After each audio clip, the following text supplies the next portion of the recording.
Good day and a very warm welcome to our esteemed colleagues and friends from throughout the Americas and the world.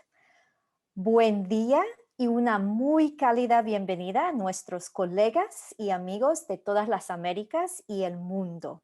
I am Selene Matus, Executive Director of the George Washington University International Institute of Tourism Studies. Soy Selene Matus, directora ejecutiva del Instituto Internacional de Estudios de Turismo de la Universidad George Washington. First, let's get organized for simultaneous translation. So what we'd like to ask you is to move your cursor to the bottom of the screen. On the menu next to the mic and video and other options, you'll see a globe that says interpretation. Click on the globe and choose the language that you use mainly. So in this case, it would be English, if you're understanding me now. Ahora organicemos para interpretación simultánea. Mueva su cursor a la parte inferior de su pantalla. En el menú junto al micrófono, el video y otras opciones verá un globo que dice interpretación. Haga clic en el globo y elija el idioma que usa principalmente, que sería español si me entiende en este momento. Okay, now let's get straight to it. Hopefully we're all organized with our interpretation. We are so glad that you have joined us today to celebrate International Women's Day with this important conversation on how Indigenous women entrepreneurs in tourism are playing an important role in sustainable development goals by creating value for their communities, upholding traditions, and building economic independence and work opportunities for themselves.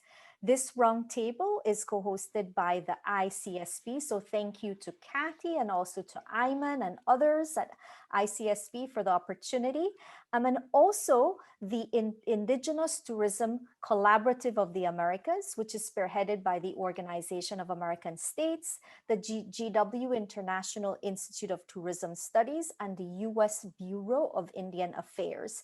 This collaborative is providing opportunities to Indigenous tourism leaders as well as industry leaders to exchange knowledge, strengthen ties, and coordinate collaborative action.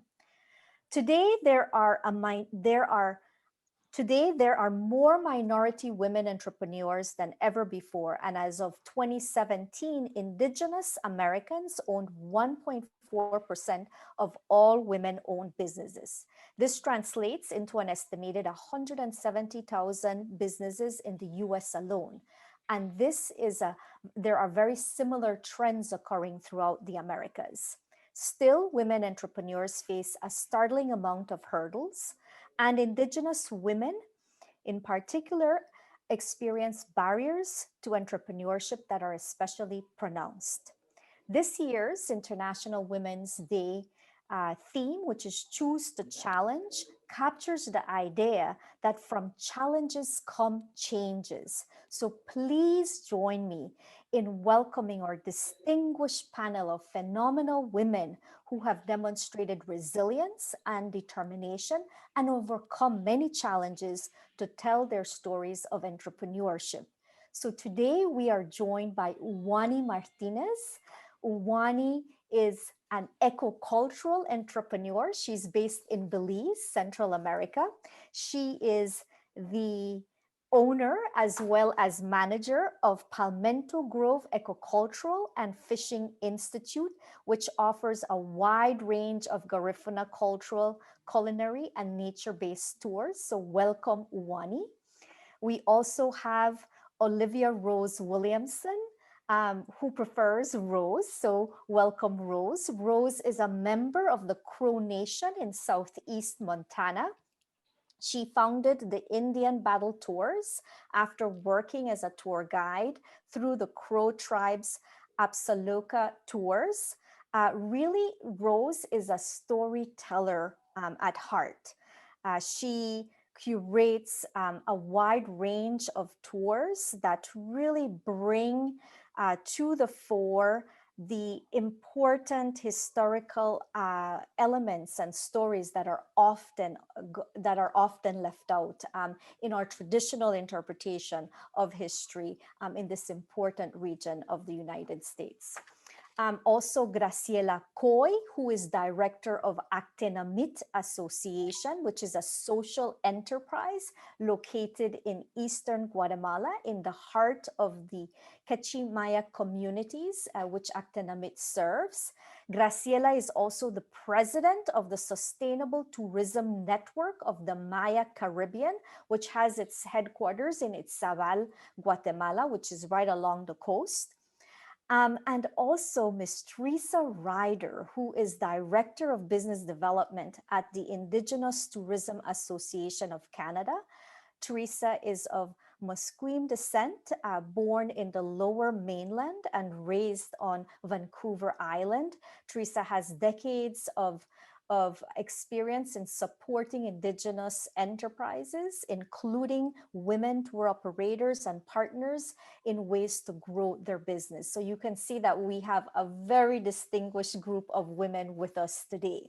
So to get the conversation started, I'd like to maybe just invite each of our speakers to really open up the discussion by giving us a sense of what your typical day at work looks like. So what are you doing in your social enterprise or in the association, sort of supporting women entrepreneurs? So let's start with Uwani. Uwani, why don't you give us a sense of what your typical day at work looks like in Palmetto Grove? Good morning or good afternoon, everyone.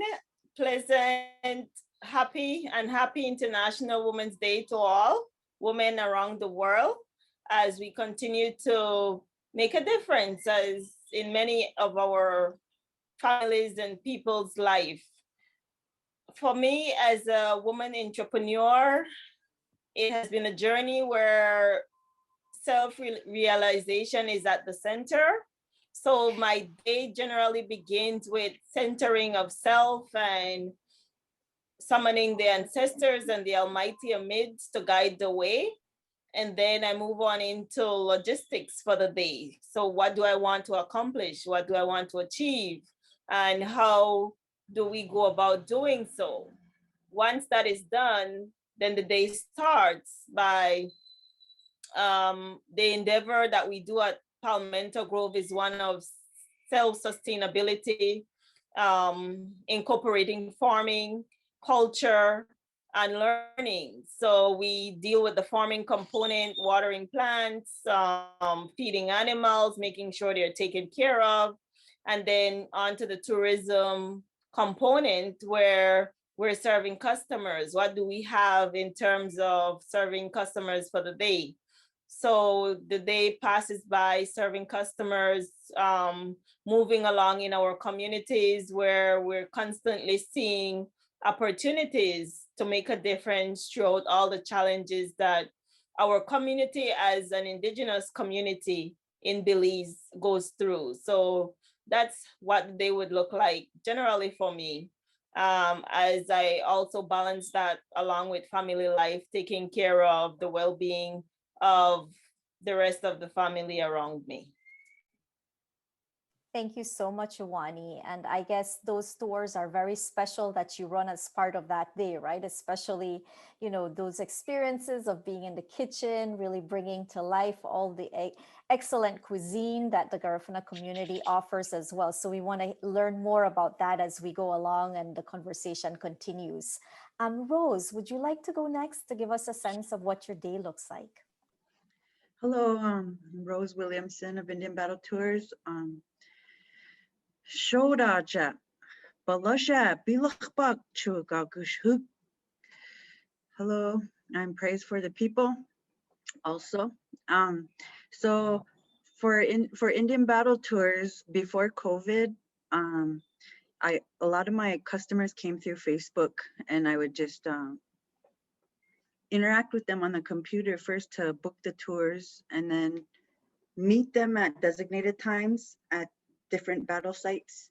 And I'm a step-on guide, so I hop in the vehicle with them and then drive around and take them about our local area and tell them about everything that happened. And there's many battles out here. There's like right behind me where I live is like Little Bighorn Battlefield. A good 40 miles out to the east is Battle of Rosebud. There's one 70 miles south, and that's the Wagon Box fight and the Fetterman fight.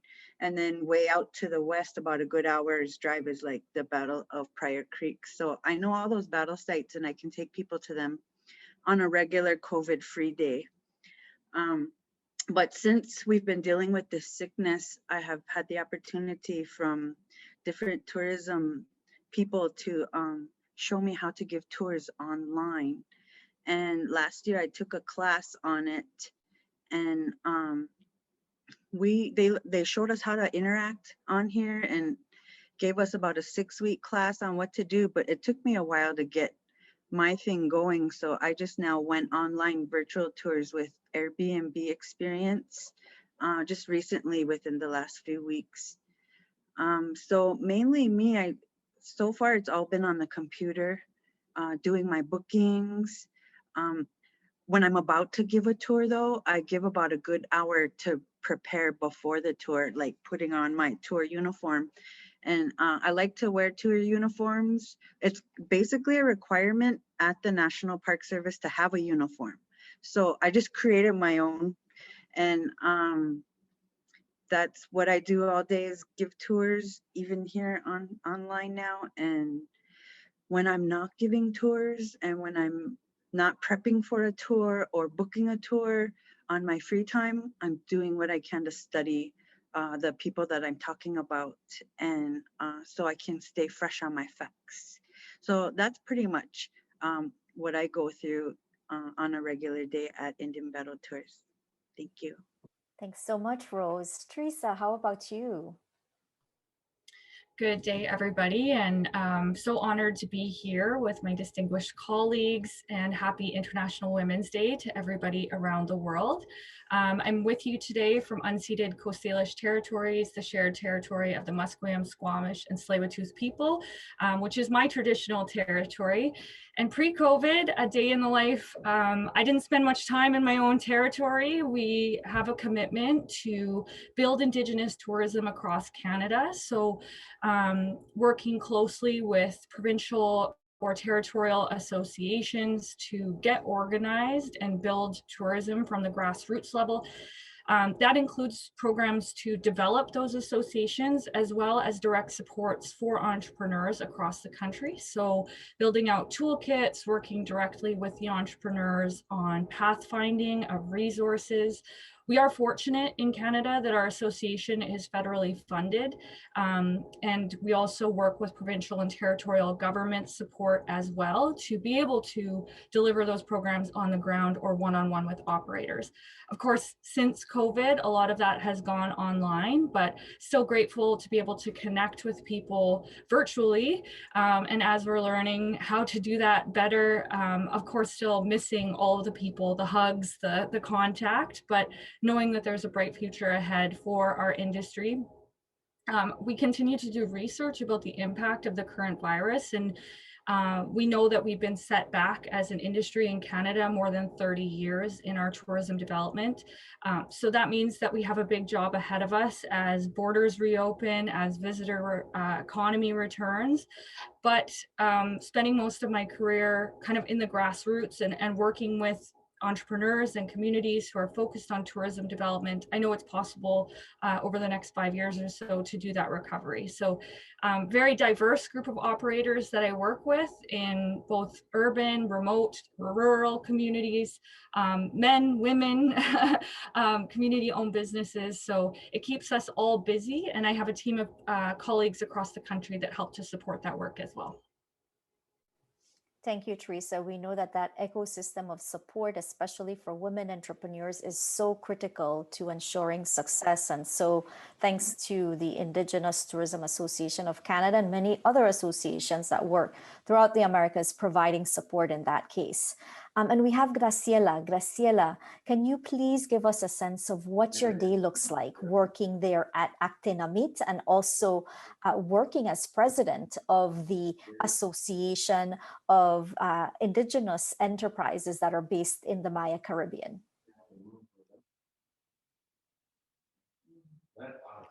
Bien, buenas tardes desde Guatemala. Un cordial saludo a mis colegas panelistas y también un especial saludo en este Día Internacional de la Mujer. Muchísimas gracias a Seleni por la invitación y pues muy agradecida de compartir nuestra experiencia de trabajo acá en el Caribe Maya de Guatemala. Como bien lo mencionaban, pues mi día inicia, por ejemplo, hoy puedo hablar del día de hoy, 8 de marzo. Justo hice hoy una parada acá en el municipio de Puerto Barrios. Pues me espera un largo viaje a la ciudad capital, unos 300 kilómetros, debido también a un proceso de gestión que estamos realizando como una organización indígena. Acá en Guatemala, pues básicamente también para realizar nuestro trabajo, necesitamos de establecer diferentes alianzas, diferentes gestiones ante nuestras autoridades y pues eso también es una de mis responsabilidades como siendo representante de la Asociación Actinamit y también siendo la representante de la Red de Turismo Sostenible del Caribe Maya de Izabal. Entonces son diversas actividades las que yo realizo como mujer indígena, pues antes de salir de mi casa también tuve que organizar cosas, ¿verdad? Y también yo cuento con un pequeño emprendimiento a nivel personal donde desarrollo diferentes actividades los fines de semana. Entonces muy contenta de estar participando en este evento y de compartir la experiencia de trabajo como mujer. Realmente como mujer tenemos diferentes compromisos, diferentes funciones que realizar y en diferentes espacios. Pues en esta ocasión parte de mis responsabilidades y en este día pues va a ser un día bastante largo de viaje, pero muy contenta de hacer esta parada y compartir con ustedes nuestra experiencia de trabajo y realmente pues es bastante grande el trabajo que nosotros realizamos y contenta de poder darlo a conocer a otras organizaciones en diferentes países del mundo. Gracias. Thank you so much, Graciela, for that description of what today looks like for you. And that's a long journey back to Guatemala City of a few hundred kilometers. So safe travels after this presentation. So we know that the journey of entrepreneurship for women and Indigenous women is really filled with many challenges and hurdles. We'd like to hear from you about the most difficult challenges that you've encountered in starting and growing your social enterprise. And then maybe Teresa, you could give us a sense from a national standpoint then, from Canada, what some of the realities and the challenges are that women entrepreneurs are facing. So why don't we start broad with Teresa maybe at a national level, and then we can hear from some of the other speakers. Thanks, Selene. I think for our entrepreneurs in general, I mean, the Indigenous challenge of accessing resources to build economic opportunities, either as an entrepreneur or as a community, continues to be a barrier. We always know, I mean, there's not enough funds in the system. So it does take the blood, sweat, and tears and the commitment. And for the women entrepreneurs that I see across the country, there's that certain kind of something, that drive that gets these women that they're committed to their business, they're committed to making it grow. I think of examples of women that are also within their business models incorporating their own charters into how they deliver their business. So an example that comes to mind is a restaurateur in Winnipeg. Her name is Krista. She's committed to her community. So she brings employees to her community that might not be presented opportunities for employment in other businesses, and works with them so that they can find success and help build her success, but as a community in the workplace. I think of other entrepreneurs that are struggling a little bit to find the resources or the network of support. And something that my colleagues and I have been talking with industry about is how do we bring the entrepreneurs together to have that the women entrepreneurs together to have that network and build success and share stories of how they got to where they are. And I know that there's networks that are doing that for business. We're thinking that that would be important for Indigenous women to come together in tourism to have that conversation. And in tourism here, our research has shown that taking an organized approach to development and bringing together those voices is a really key part of our success. So we continue to build those networks across the country, whether it's just through our Indigenous tourism network or one-on-one, making the connections with business owners so that they can find success. Thank you, Teresa. And yeah, this sense or this reality that Indigenous women are underrepresented in industry is a big one, right? And so ensuring ways to help build that sort of representation through networks and associations can be very powerful. Uwani, over to you. We know that, you know, you're in southern Belize. It's not, you know, too close to sort of like the main hubs, but close enough where there is tourism occurring, and Hopkins has been booming and growing steadily. At least this is up to COVID. What has been the most difficult challenge that you've encountered with your social enterprise in Hopkins? Okay, so on a whole, there are several challenges we can speak about, from the larger scale down to individual challenges. So I like to look at the larger scale because I believe if we have a framework that supports Indigenous women entrepreneurship, but not just women, Indigenous people in a whole, we can be a little bit more successful. And that's including Indigenous people at the governance level. We're in tourism. You don't have, we are short of people representing us on the main boards that govern tourism in our country. So that can be improved. Training for tourism entrepreneurs, Indigenous entrepreneurs, can also be expanded. One of the challenges that also meets us if we want to engage in meaningful tourism is the fact that to do so, you must first learn and know yourself and where you come from. You cannot offer what you don't have. So to be meaningful, to be impactful, you have to spend some time developing self. So that is your wholesome self, spiritually, mentally, physically, and to find mentors to do that and to assist you in doing that is a difficult task at hand. So for me, I have found that I had to delve deep within and count on the Almighty and the ancestors to guide me through the process along the many good people that I have found to support me. So finding a support network is something important that we need to be able to always put a hand on, in order to drive our endeavor and to improve upon our enterprises. So community support as well. As women, they don't think that we must rise. We must not be the catalyst for change.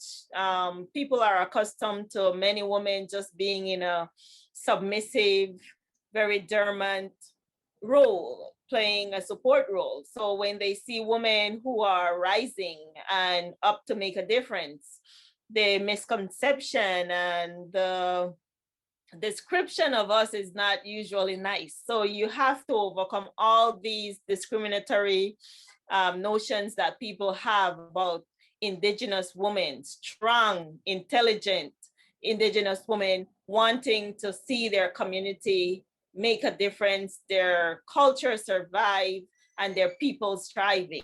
So there's so many challenges that we need to overcome, but we would actually want to see the government doing more for us to be able to have some support network for Indigenous women in tourism and in business on a whole.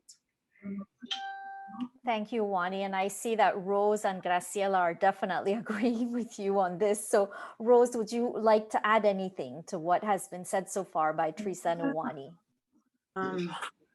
Same with us here in regards to the lack of resources, like Teresa was mentioning. That's a big factor in Indian country, that there is not revenue or capital like from the banks that are willing to help Native Americans. Montana, the state of Montana in the United States is just a little bit different from the other states in the United States. They have a grant. There's a grant available to small businesses, the Montana Indian Equity Fund, and that gives $14,000 to different recipients across the 7 Indian reservations in the state of Montana. And a few people can get that on each reservation. So the natives in the state of Montana are very blessed that we have that. And since Bureau of Indian Affairs is a part of this and paying attention, I hope that they do this in every single state that has Indian reservation or has a strong Native American population. Because I know in the big cities, they have Native American populations, Chicago, Los Angeles. The natives, they need, there should be money put aside for them to help them grow their businesses, because tourism can happen everywhere. All over the United States, that's Indian country. The natives were there first. So there's stories everywhere that pertain to the Native Americans. That will be something very awesome to happen, to have a grant available for small businesses for not just women, but minority people in every single state. I think that would be a positive change in America. And that's what I have to say for the moment. Thank you, Rose. So access to capital, ensuring representation at the highest levels through governance, ensuring that there's that sort of ecosystem of support, you know, that is helping women and Indigenous enterprises to persist over time, tremendously important. Graciela, the question to you is slightly different. Now, we haven't, you know, Teresa mentioned, of course, the global pandemic. We know that tourism has just been profoundly affected by it. We were the first industry to really feel the significant effects of the global pandemic by travel just coming to a standstill globally. And we're really suffering through it still, with the future a little uncertain. So Graciela, what are these new challenges that the global pandemic has presented to Actenamit and to the network of Indigenous entrepreneurs that you represent in the Maya Caribbean?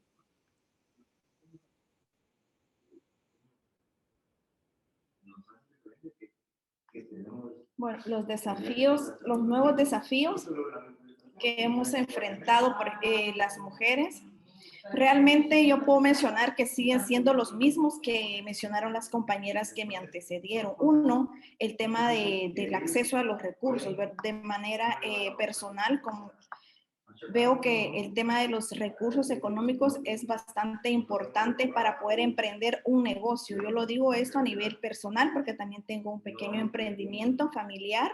Entonces es importante tener ese acceso a los recursos económicos para poder iniciar uno con su pequeña empresa. Luego también ya como asociación y como red de turismo, nosotros vemos muy importante el trabajo en alianza, en grupo, en coordinación, porque las dificultades que han enfrentado los grupos comunitarios y principalmente los que trabajan turismo ha sido el tema de los recursos económicos. Entonces realmente para nosotros es importante también lo que son la gestión y el tener esas capacidades instaladas dentro de los grupos de mujeres para poder realizar todas las alianzas y las estrategias para poder desarrollar nuestro trabajo a nivel grupal y también como una emprendedora personal, eso es bastante importante para nosotros. Ahora pues estamos bastante afectados por lo que es la pandemia del COVID-19. A los emprendimientos pues pasaron mucho tiempo cerrados sin recibir ingresos económicos cada uno de los grupos, y luego de eso pues ya se vienen a implementar lo que son los protocolos en cada una de las empresas comunitarias, y esto también pues requiere de procesos de capacitaciones, de insumos necesarios para lo que es prevenir, y mientras tanto al estar cerradas las empresas comunitarias pues no se generaron ingresos económicos, y pues esto requiere también una inversión, lo que es la implementación de los protocolos de bioseguridad.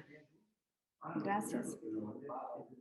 Thank you, Graciela. And I think these challenges are very similar to what Rose and Wani and all the entrepreneurs in Canada are facing, you know, similar to what Graciela has mentioned in terms of revenues turned off. Now the need to plan for reopening that of course includes safety and health protocols included among a wider suite of responses. So let's look beyond these challenges. So there are many, yeah, that you've outlined. I'd love to hear from, let's start with Rose for this question, how you have overcome some of these challenges. Access to capital might not be as difficult in Montana. You explained this, but these other challenges that you might be facing, how have you overcome the challenges that you've encountered along the way? When I very first started in tourism, there's a Native American tourism conference that happens annually. It's called IANTA. When I first went to that conference, they really push partnership with other businesses, and so I was all about that, thinking, oh yeah, partnership and network. And so when I left that conference, that's what went on my mind. And then a few months later, I got invited to another tourism conference, and so I was like, partnership, but this wasn't a Native American conference. And I put my brochure out around lunchtime to about 100 tables that I had. And when everyone got up to leave, no one took my brochure. And that was like a big punch in the face. Like, because here I am trying to partnership with all these people near me who are my neighbors, but I'm Native American and they're not. So it was real hard. Like, I wanted to leave. I just wanted to go. It's like, well, nobody wants to work with me. So that was real hard. I kind of didn't want to go back to that conference anymore. But afterwards too, I got a phone call of an individual trying to shut my business down, and told me if I was going to go visit their area and do tours, then they were going to require all these things of me. Like, they had to look at my business plan, they had to look at my calendar, and they had to approve it. And I had to like I never came across that before, someone trying to shut my business down. And I like knowing that I had to eventually work with this individual who was yelling at me on the phone. I was like, yes, sir, yes, sir, yes, sir, you know? And when I got off that phone call, I was crying, you know? It was like, it was degrading. But that land that man was fighting me about was my ancestral land. My people had that land first. And that's the attitude I have to have when people treat me like that, where I'm at.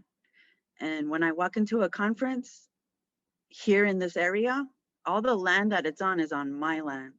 And I have to tell myself that. And when I walk in there, I have to act like I own it, to deflect the negative attitudes that I get from individuals who don't like Native American women. So the only thing I could tell other people is, you keep going. There's going to be people who are going to get in your way, and they're going to try to stop you. And for whatever reason, whatever why they don't like you, you just got to keep going, and you just got to ignore them, you know, and pray about it. So like that's what I just think, I guess. Thank you, Rose. And we hear, you know, we've heard this recurring theme of spirituality and prayer throughout, you know, this conversation so far. And, you know, the confidence that comes from recognizing that as Indigenous peoples, you were here, you were in your place, you know, in these places before everyone. And so do have a right and that confidence to you know, to emanate from that reality, very sound reality. Teresa, can you give us some insights here about how you're seeing women entrepreneurs in Canada overcome some of the biggest hurdles that that they confront? Yeah, I think similar to what Rose was sharing with us, you know, finding that network of empowered women. Over the last couple of weeks, as we've come towards International Women's Day, I've really been reflecting on, you know, the female entrepreneurs that I know, the women that are on the ground delivering tours. And it's celebrating the diversity of our businesses in Canada and bringing forward what makes us different as Indigenous tourism operators, as women in tourism, and celebrating that.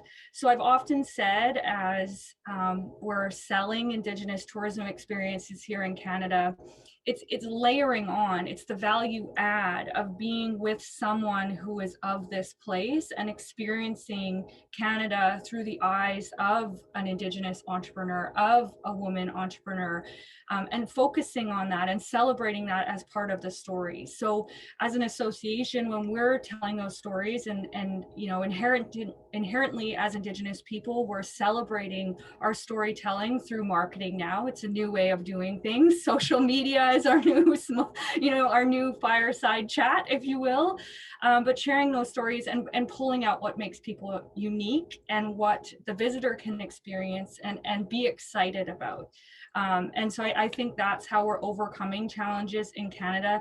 Of course, as I've said before, developing tools, focusing and finding resources for our entrepreneurs, but then really celebrating the success of those business owners and bringing that story to the forefront. Fantastic. Thank you, Teresa. And maybe we could think now, you mentioned, you know, the sort of uniqueness of being a woman entrepreneur and how that is celebrated and reflected, right, in what they're doing. So let's talk about that a little bit.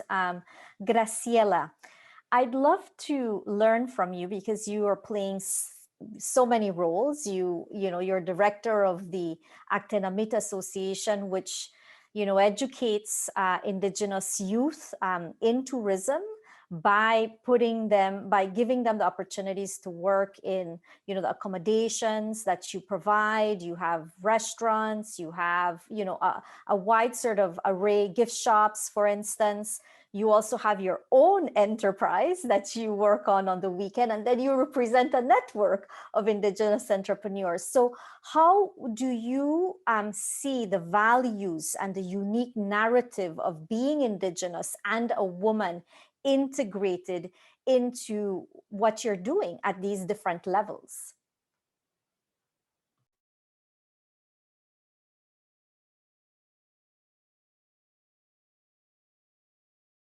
Perdón, tenía apagado el audio. Sí, para mí ha sido muy importante, ¿verdad?, el dar a conocernos. Nosotros como mujeres indígenas, yo veo súper importante, ¿verdad?, el tener en nuestro municipio una gran biodiversidad cultural. Nosotros en el municipio tenemos una convivencia con mujeres garífunas, con mujeres hindú, con mujeres mestizas.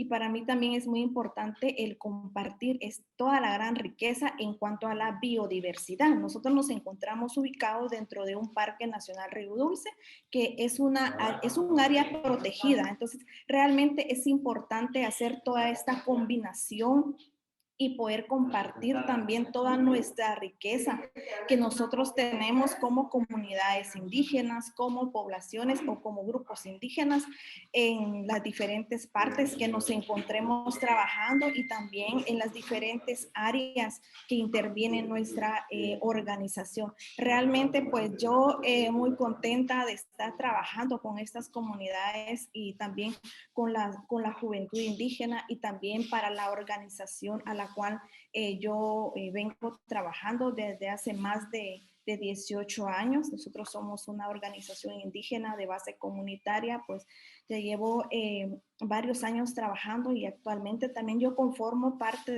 soy representante legal de esta organización.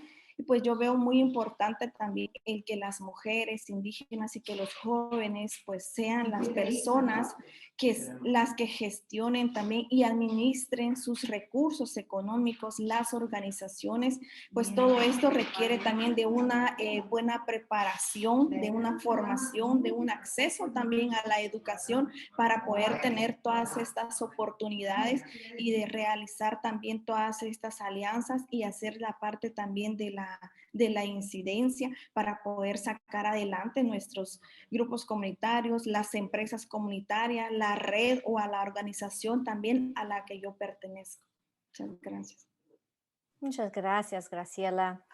And Duwani, how would you say that your values and the unique narrative of being Indigenous and a woman are integrated into everything that you do at Palmetto Grove?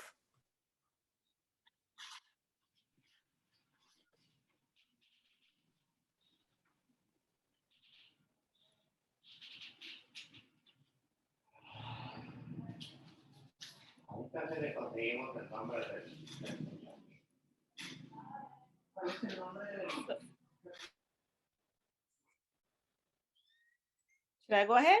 Yes, please do, Wani. The floor is yours. Thanks.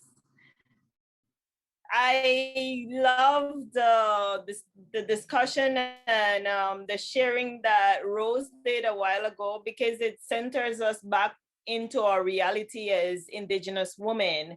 And the reason that we're called to do what we're doing. So I always share with people that cultural tourism, especially Indigenous cultural tourism that's authentic, is never just for money, but there is something deeper within and a deeper purpose of us taking on our calling through tourism. It's a way that our ancestors has called us to be able to share our culture and all its richness with the world. There is so much value in our lives as Indigenous people that so many forces are trying to silence that we need to bring out. So for me, as an Indigenous woman, that's my uniqueness, not competing with males on the male energy level, but taking the role and taking my feminine energy, which I have had to learn to use properly, to be able to encourage, keep people around me excited about who they are, so that our culture could continue to exist. And being a woman has put me in a position whereby, by getting to know who I am, appreciating who I am as a Garifuna, as a Black Indigenous, whose ancestors have fought dearly throughout centuries to be able to keep our vibrant culture in Latin America and the Caribbean. It's so much things that we can be proud of, and we can't afford to lose it now. I share the same experience like Rose. You go into many conferences, many gatherings, and there is this false notion of partnership, and you leave there so happy that you can do it, but it's just it's a phantom energy that you're really chasing. So my advice, and I would like to share, and I might want to drive it home as women entrepreneurship and Indigenous people, is to just stay true to self, you know, and speak your truth, share your truth through tourism, and don't let the world change you. Don't let the world define you, but choose to define yourself by knowing who you are. Thank you, Wani.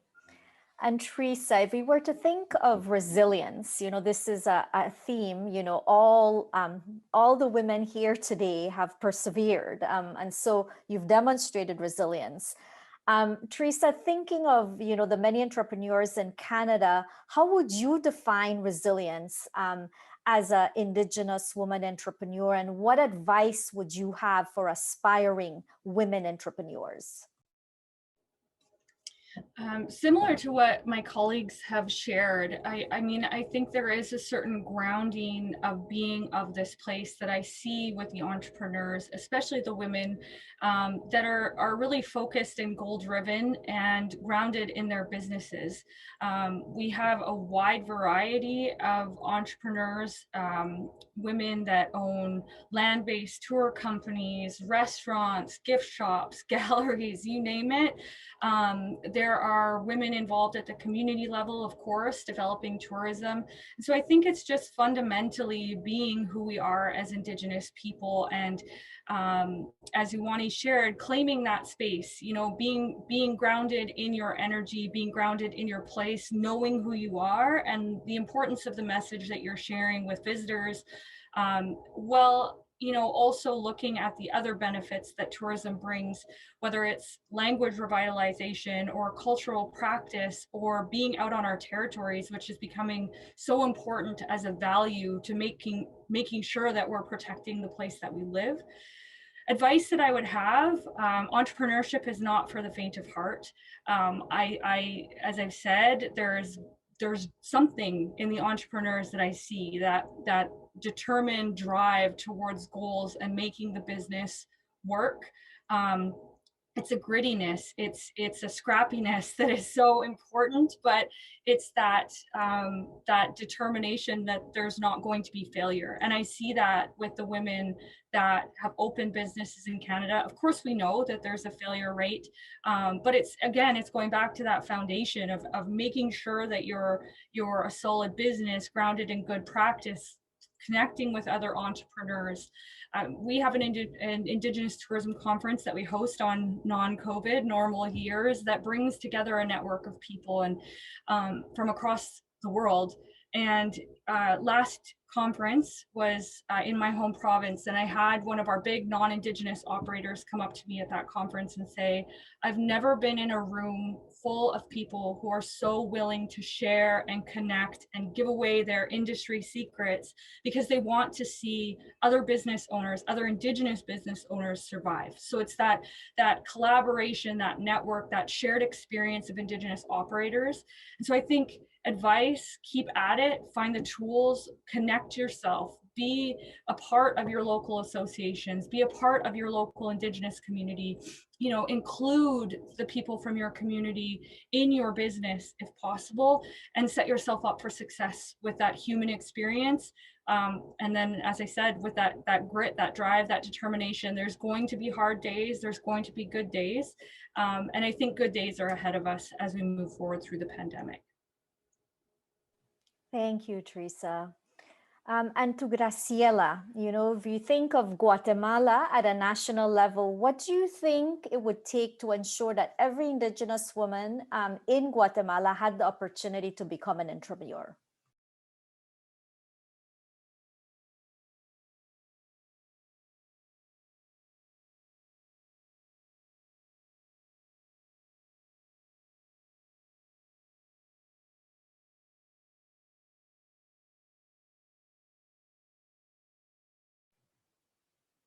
Graciela, ¿nos escuchas?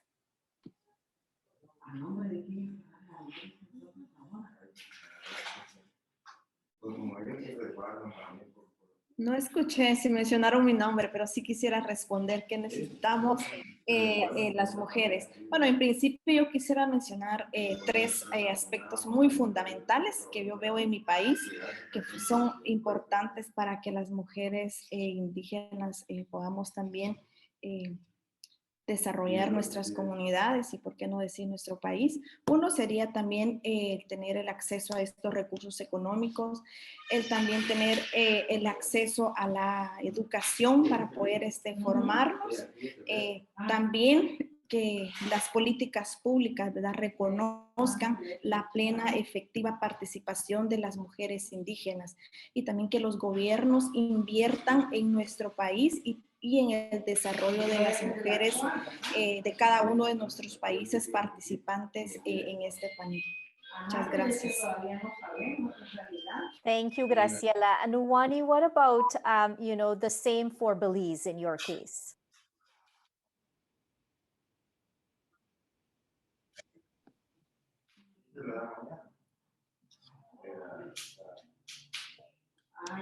So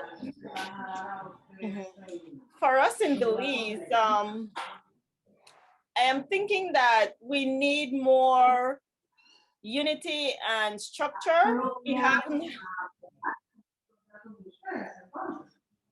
haven't had organizations before that unify indigenous entrepreneurs. So it's a great place to start from. Why not see how we can come together and develop a framework for indigenous women to succeed, whereby that framework and the group can drive the need to secure financing, training, and the different tools that would make a good recipe for success. So structure is definitely one that we need in Belize. We also need legislation that would assist us as well as minorities and accessing financing and government support. And as individuals, more capacity building mechanisms, being able to access skill training, financial literacy, and different other aspects of business, spiritual training. It's also important. Cultural training is also important because many a times we're finding people want to endeavor in doing cultural tourism, but we're more doing it from a superficial standpoint. So it's very important that we go back to our elders, we go back to the people who are holding the fort in terms of cultural preservation and enlighten ourselves, improve our knowledge of culture and self so that we can better deliver and share with visiting guests the appropriate information and values that we would like to see. Thank you, Uwani. And Rose, we're a few minutes short of closing off here. So let's hear from you if you have any sort of closing advice to give to aspiring Indigenous women entrepreneurs. Some closing advice for someone who wants to start a business. Start with a business plan. Develop a little business plan. There's the Small Business Association. They have a template and it's real simple. And just if you don't have a computer, write it all down on pencil and paper until you get access to a computer. And then if you can, buy a USB so you can save all that information. So you want to start with a business plan, then go to your government or your state or your providence and look for your LLC, how to obtain an LLC and find out the fees for that. Like in my state, they require a debit card. So now you might need to go and get a bank account so you can have a debit card to establish your business. So it's a little step process. But first off, you want to start with your business plan and then work to legalize your business, and then go with your bank account. Those are the general things. But then depending on what you want to do for your business, like for me, I give tours. I have to book tours. I have to study for tours. I have to invest in my appearance. So those are the different things that I got to do. I also rent teepees out during our annual Crow Fair, and it was that grant that helped me obtain my teepees and everything like that. So everybody who starts a business, what you got to do is just going to be a little bit different from someone else. Since I've started renting teepees out in my community, there are 2 other women businesses who started renting teepees too. So now there's 3 of us. So, there's people that are going to be willing to help you. You're also going to come across people who are not going to want to help you. And don't let that bother you. Don't let that get you down. You just keep going. You just keep going. And it's one step at a time. You just don't feel like I got to do this and I got to file for my LLC and I got to do my bank account.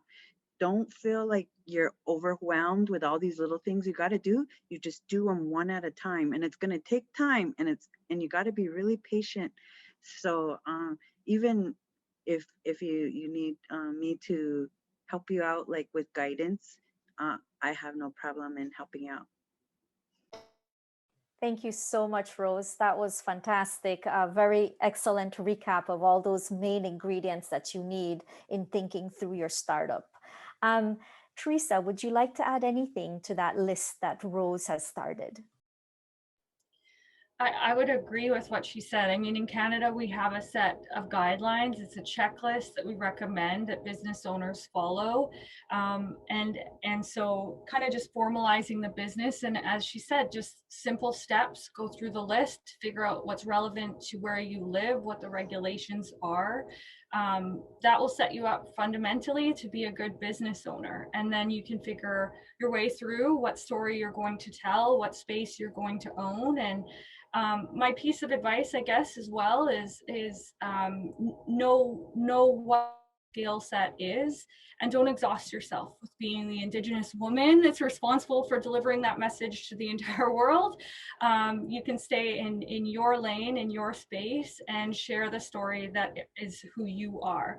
And then from there, as I said, you know, at our organization, we celebrate diversity, we celebrate the success of our business owners, and tell that story to visitors as they come to Canada and as they look to explore our various experiences. Fantastic. Thank you, Teresa. Wani, would you like to add anything to that list of advice to aspiring entrepreneurs? Okay. I believe that one of my advice is just do your best. My aunt, my grandfather would always say, do your best, you know, and stay with the purpose. So you need to stay with the purpose, because when you're geared toward a purpose and you're well rooted, no wind can uproot you. So you're steady in the wind, you're steady in the storm, and you're steady during the good times. And as such, you need to be focused in the purpose. So purposeful driven is a must. And that is, it's the greatest thing that can hold you down when you need it the most. It's always a rough time when you're going through the rough patches and you're not purposeful, you'll easily fall. So when you're going through that rough patch and you remember, hey, I have a purpose and this is my purpose, then it enlightens you. It gives you that extra courage, that boost you're looking for to keep on going, you know? So in business, you have to keep on purposefully and be positive. Always know that as Indigenous people, and an important part of our indigenuity is the fact that we are spiritually driven. We must listen to our inner voices and let that guide us. We must listen to the voice of our ancestors and let that guide us. We must sit and listen to the voice of the universe and the Almighty and let that be our guide. Indigenous tourism, we have to balance between capitalism and that of our Indigenous value, which sometimes can be very, very difficult. It can remove us from who we are. So the balancing of capitalism and Indigenous value is key to our success as Indigenous people. Capitalism is profit. Indigenous values is one of looking after each other. So can you imagine just balancing that off for us? Will be great. Thank you, Wani. And so we've heard lots of sage guidance here for aspiring entrepreneurs. We hope that this conversation by this set of phenomenal women has really sort of resonated with you, planted some new seeds perhaps that you might not have thought about what it takes to really ensure success among Indigenous women. Those hurdles are high for sure, but hopefully these stories have presented you with some excellent insights into resilience and demonstrated that women are here and we're here to persevere and stay. So I'd like to again thank Teresa, Rose, Graciela, and Uwani for joining us this afternoon. I'd like to thank Ayman and also Kathy for the opportunity for organizing this panel. We hope that the insights have been very useful and instructive to you. Also, a big shout out to Catalina Navarro and Tammy Wen that provided all the logistical support to make this happen. We couldn't do it without you. And here to all of you, a final call, a call to join this journey. While we have come so far, there is still lots more down this road that we share. So calling you to ensure that you join this journey to bring about the changes that are needed to ensure a more inclusive world that incorporates Indigenous women at its heart. So thank you so much from all of us at George Washington University. And we look forward to continuing this conversation. We will send a few links to all of you that have joined to make sure that you have insights into each of the entrepreneurs here and their businesses. So when you're traveling to Guatemala, Montana, Belize, and Canada, you'll have some excellent suggestions for experiences and Indigenous experiences that are run by women to see and to enjoy. So thanks again, and wishing you a wonderful day, and thanks for joining us. Goodbye.